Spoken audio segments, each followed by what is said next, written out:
My name is Rachel Winters. I'm 31 years old.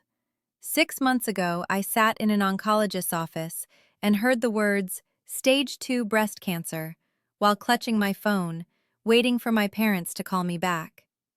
They never did. Because they were at my brother's jazz concert, his third one that month, and according to the text my mother sent 3 hours later, we didn't want to ruin Tyler's special night with bad news. I was 30 years old, alone in a hospital, being told I had cancer, and my mother thought my brother's amateur jazz performance was more important than being there for me. I read that text 10 times trying to make it mean something different.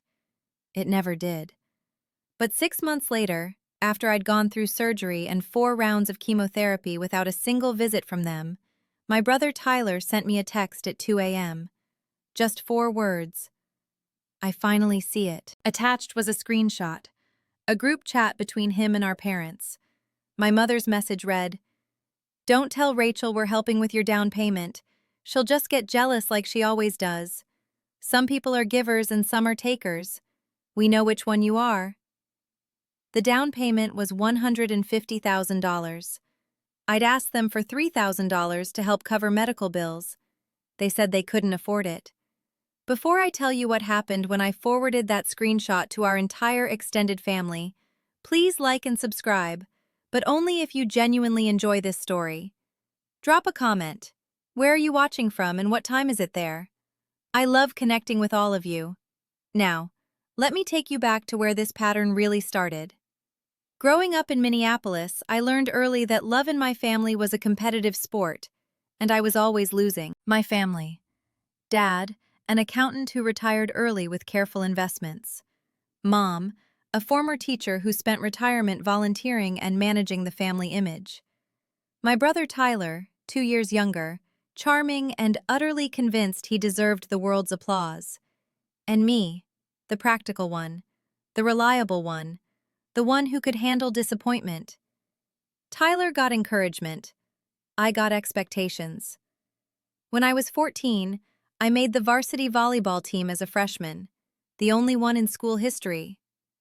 Dad glanced up from his newspaper. "That's good, honey. Practice won't interfere with your babysitting, Tyler, will it?" That same week, Tyler joined the middle school band. They threw him a "You're going to be a star" party with 40 guests. I told myself it was fine. Tyler needed the confidence boost. At 22, I graduated with my nursing degree. Top 10% of my class, job offers from 3 hospitals. I chose the one with the best pediatric oncology program. My parents came to graduation, but left during the reception. Tyler had a band competition 2 hours away. They spent $2,000 on a professional saxophone rental for him. He got 3rd place. I got a card with a $50 check inside. I told myself I didn't need the recognition. I had a career I loved. Purpose. Independence. Last year, Tyler's band got a gig at a local restaurant. Unpaid, background music during Tuesday dinners. My parents treated it like he'd been signed to a major label. When I got invited to present at a national nursing conference about pain management protocols I'd helped develop, I told them over Sunday dinner. Mom said, "That's wonderful, dear. What date?" "May 15th. Her face fell. "Oh, we already have plans. Tyler's band is playing at the Spring Arts Fair." "This is a national conference. I'm presenting research." "Tyler's band might get scouted, you understand." It wasn't. They played for 30 people in a park, but my parents were there with a professional camera, recording every note.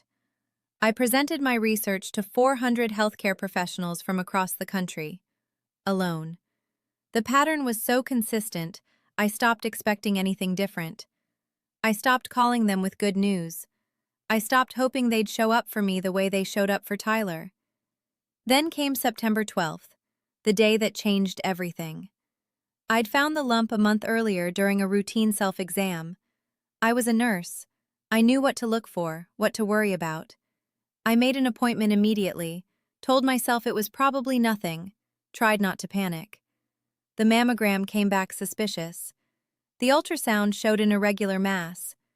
The biopsy results took a week that felt like a year.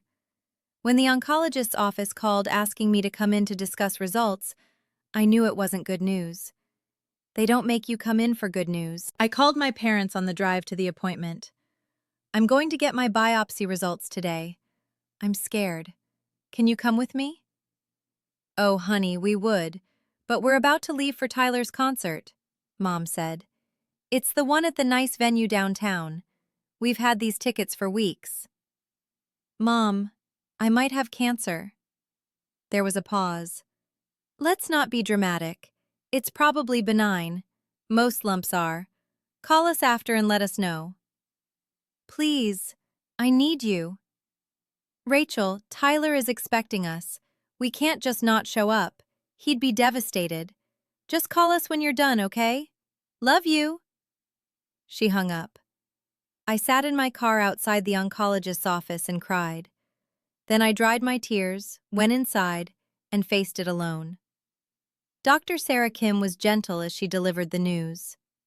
Rachel, the biopsy shows invasive ductal carcinoma, stage 2 breast cancer.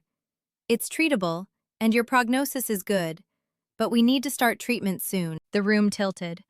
I heard words like lumpectomy, lymph nodes, chemotherapy, radiation. Dr. Kim kept talking, but I was underwater, drowning. Is there anyone we can call for you? She asked gently. No, I whispered. There's no one. But that wasn't quite true. My best friend Melissa came to the hospital as soon as I called her.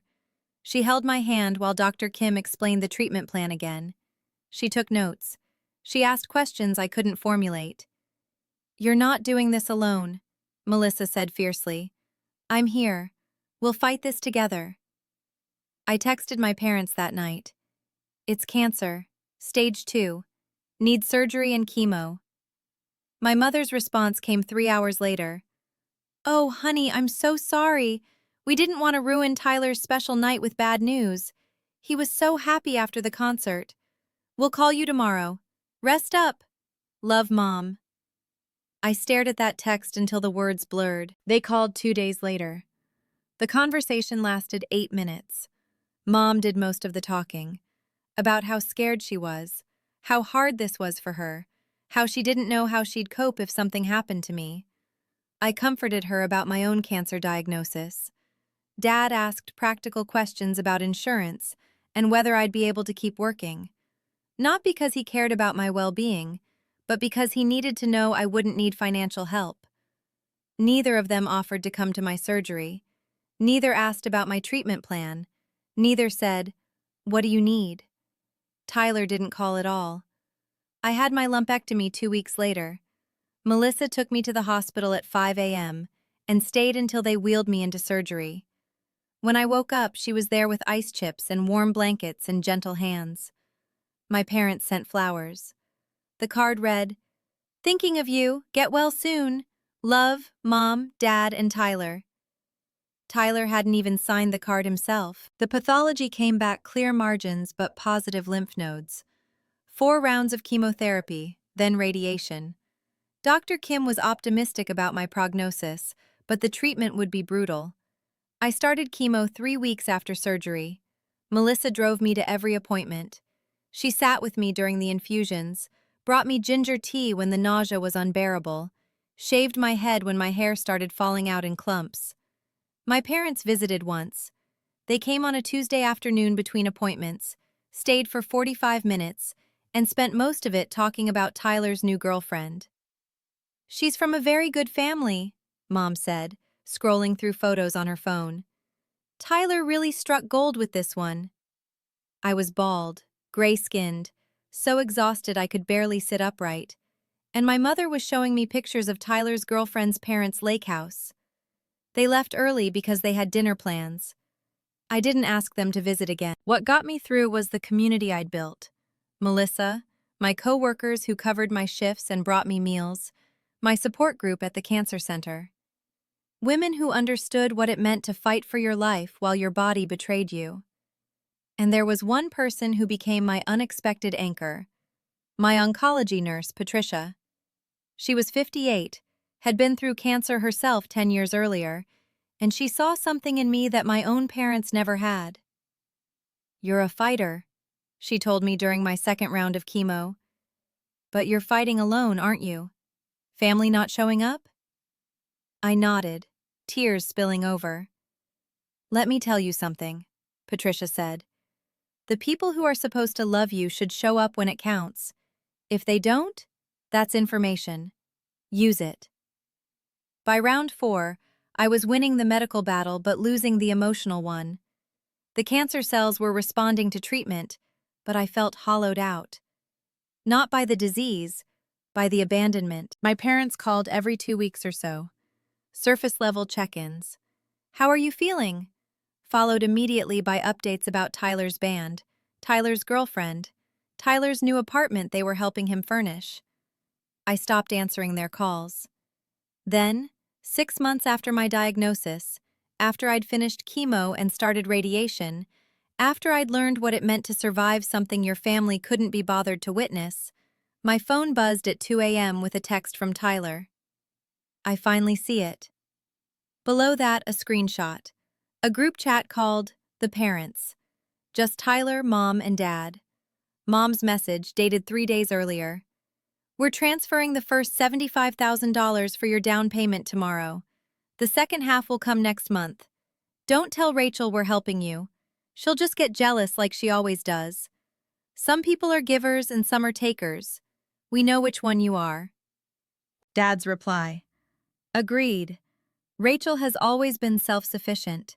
She doesn't need our help the way you do, son. You're building a life." Tyler's response. "Thanks, Mom and Dad. I really appreciate you believing in me."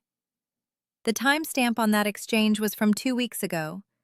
2 weeks after I'd asked them for help with a $3,000 medical bill my insurance didn't cover. They'd said they couldn't afford it. Below the screenshot, Tyler had written, "I didn't know about the medical bill. I didn't know they told you they couldn't afford to help. I found out tonight when Mom mentioned how demanding you've been. Rachel, I'm so sorry. I've been blind. I need to talk to you." I sat in my bed, bald head against the pillow, radiation burns still healing on my chest, and I felt something shift inside me. Not anger, not even hurt, just clarity. I screenshot Tyler's text and the group chat. Then I opened my family group chat, the one that included my parents, Tyler, my aunt and uncle, my cousins, my grandmother. I posted the screenshot without comment. Then I wrote, "For context, I asked Mom and Dad for $3,000 to help cover medical bills from cancer treatment. They said they couldn't afford it. This conversation is from 2 weeks later. They're giving Tyler $150,000 for a house down payment. They never visited me during chemo. They missed my surgery because Tyler had a concert. I'm sharing this because I'm done protecting people who never protected me." I turned off my phone and went to sleep. When I turned it on the next morning, I had 47 notifications. My Aunt Linda. "What? Rachel, I'm coming over. Now!" My cousin James. "This is disgusting. I'm so sorry, Rachel." My grandmother. "Rachel, call me immediately. This is unacceptable." And multiple messages from my parents. Mom. "How dare you air our private family business? Delete that immediately." Dad. "This is manipulative and inappropriate. We've always treated both our children fairly." Tyler. "Rachel, can we please talk? I meant what I said. I'm on your side." I didn't respond to my parents. I called Tyler. "I'm sorry," he said immediately. "I know that doesn't fix anything, but I am. I started seeing a therapist last month because my girlfriend pointed out some stuff about how I relate to people. Today in therapy, I realized I've been the golden child my entire life, and I never questioned it. I just accepted that they treated you differently and told myself you didn't care." "I cared," I said quietly. "I know. I see it now. And I see what it cost you. You went through cancer alone because of them, because they were too busy worrying about me to show up for you." Why send me that screenshot? Because Mom was going on about how you're always jealous of me, and something clicked. You've never been jealous. You've been hurt. There's a difference. And they've been rewriting history to make you the problem. I was quiet. I want to make this right, Tyler said. I don't know how, but I want to try. 2 weeks later, my parents hosted their annual Thanksgiving dinner. I hadn't planned to go, but my grandmother called and insisted. You come to this dinner, Grandma said firmly. Let them see what they almost lost. Let everyone see who they really are. I went. Melissa came with me as my support. The house was full of relatives. Mom and Dad played the perfect hosts, smiling and gracious. They hugged me when I arrived like nothing had happened. So glad you could make it, honey, Mom said. During dinner, my Uncle Tom raised his glass. I'd like to make a toast. To family. To the people who show up for each other. He looked directly at me. Rachel, I want to publicly acknowledge something. When you shared what happened with your medical bills, it opened a lot of our eyes. We didn't know you'd been going through cancer treatment mostly alone. We didn't know your parents had chosen a concert over your diagnosis. We should have checked in. We should have shown up. I'm sorry we didn't. But we're showing up now. The table went silent. Mom's face flushed red. Tom, this isn't appropriate dinner conversation. Actually, it is, Grandma interrupted, because this family has been enabling some very ugly behavior, and it stops now. She turned to my parents. You gave Tyler $150,000 while telling your daughter you couldn't spare $3,000 for medical bills. You missed her cancer surgery for a jazz concert. You visited her once during chemotherapy. Once. We had commitments, Dad started. Your daughter had cancer! Grandma's voice shook. What commitment is more important than that? My Aunt Linda spoke up. I've been thinking about this a lot since Rachel posted that screenshot. And I remember other things now. Rachel's graduation, her volleyball championships, her nursing award. How many of those did you miss? We supported both our children equally, Mom insisted. No, you didn't, Tyler said. Everyone turned to look at him. You didn't. I've been in therapy dealing with this, and I have to own my part. I knew you favored me. I liked being the favorite. I didn't question it because it benefited me. He looked at me. Rachel asked for help when she was scared and sick, and you chose my concert. You gave me $150,000 the same month you told her you were broke. That's not equal. That's cruel. Mom started crying. We always did our best. Your best wasn't good enough, I said quietly. Everyone looked at me. I'm not sharing this to punish you. I'm sharing it because I need everyone to stop pretending this is normal family dynamics. You chose Tyler over me at every opportunity. When I got cancer, when I was literally fighting for my life, you still chose him. I pulled out my phone and showed them the card from the flowers they'd sent. You didn't even ask Tyler to sign this himself. You signed his name for him. Even my cancer diagnosis was too much of an inconvenience to bother him with. The table was silent. What do you want from us? Dad asked finally. Nothing, I said. I don't want your money. I don't want your apologies. I just want you to stop telling people you treated us equally. Own what you did. Let Tyler live his life without the burden of being your entire world. And let me live mine without waiting for you to suddenly see me. I stood up. I came tonight because Grandma asked me to, but I'm leaving now. Melissa and I have other plans. My grandmother stood too. I'll walk you out. At the door, she hugged me tight. Your grandfather left you money in his will. I've been managing it. There's $47,000. It's yours. For medical bills, for anything you need. And I'm changing my will too. I'm not leaving money to people who can't show up for family. She pressed an envelope into my hand. I'm proud of you. For surviving.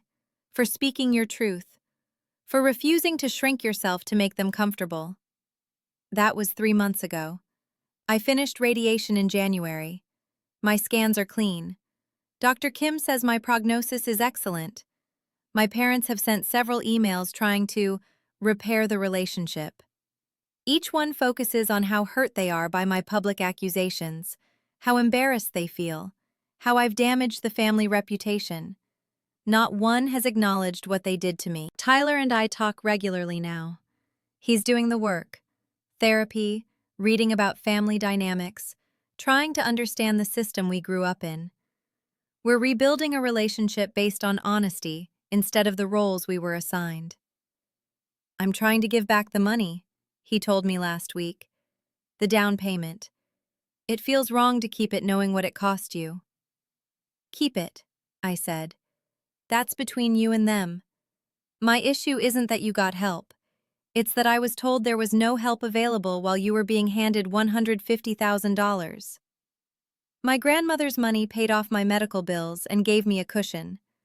More importantly, her support gave me permission to stop trying to earn love from people who weren't capable of giving it. Here's what I've learned. Cancer didn't just attack my body. It revealed my relationships. It showed me who would hold my hand through chemo and who couldn't be bothered to show up. It forced me to see that the family I'd been born into wasn't the family I deserved. Some people will choose their own comfort over your survival. They'll choose a concert over a cancer diagnosis. They'll choose their favorite child over their sick child. They'll choose their reputation over your truth. And when you call them out on it, they'll make it about their feelings, their embarrassment, their hurt at being publicly shamed.